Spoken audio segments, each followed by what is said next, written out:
Thank you, Chairman. Let's cut through all the noise, all the blur, all the politics, all the nonsense.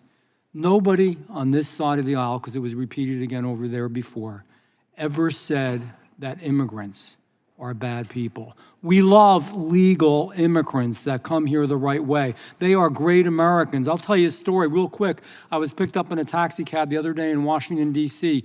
Young gentleman driving the taxi cab. I love to talk to people, start talking to him. He's from Ethiopia. He came here legally.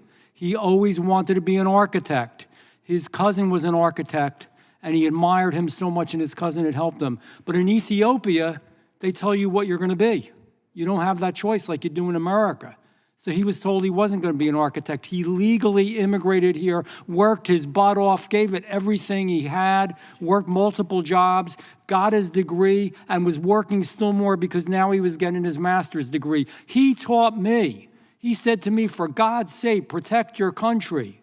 All these illegal immigrants coming here are not good. Legal immigrants are angrier about the illegal ones than anybody else.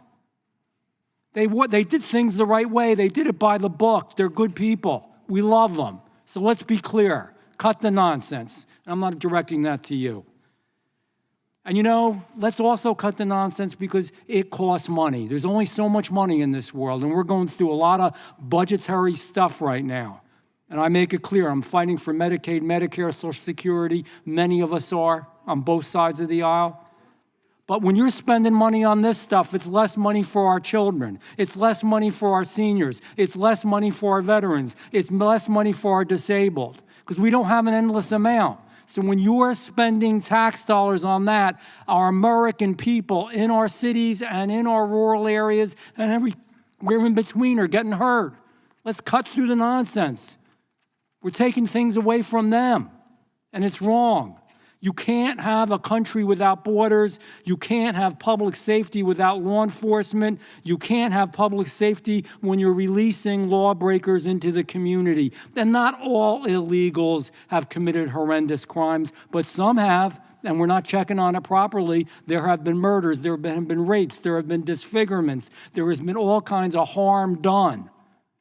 And when you create a sanctuary city or state, you are compounding that. And you know what? The only thing worse than the illegal people when they come here, especially those that are violent, are the people that condone that and give them benefits and help them to stay here. How wrong is that? They're hurting everybody else who voted for them.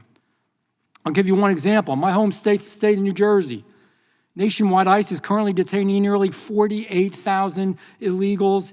It's exceeding its funding capacity, which, as you all know, is 41,500 beds.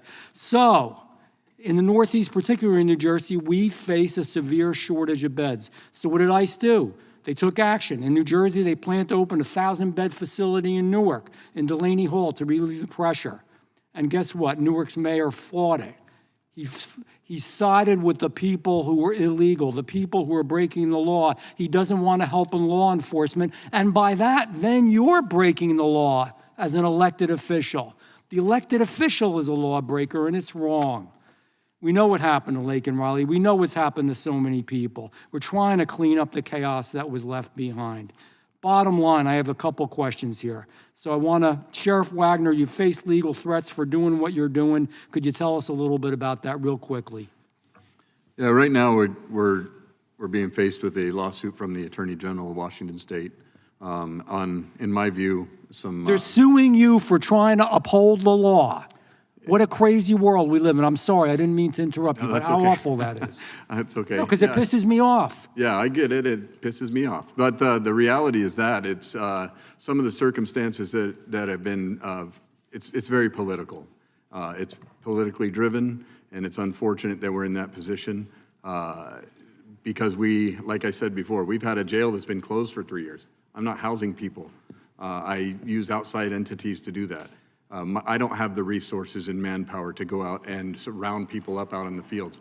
Not only that, the other mentioned person that was here earlier, look, we're a small community, and I do have the trust of my community.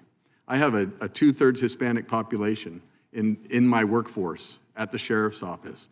I have guys that less than 5 years ago, 6 years ago, maybe 10 years ago, that were illegal, got their citizenship, and they work for me. So I understand the process, and I understand how these people are affected. The whole fear-mongering is coming from both sides, quite frankly, but it does come, and it tries to hit our community because we are a Hispanic population of 34%. And there's the truth. That's There's the truth. And we unfortunately are dealing with a nationwide problem where the border is the southern border, not the northern yet. And my community is affected because guess what? We fit the mold that needs to be in politics apparently right now. Thank you for what you do. I yield back. Thank you.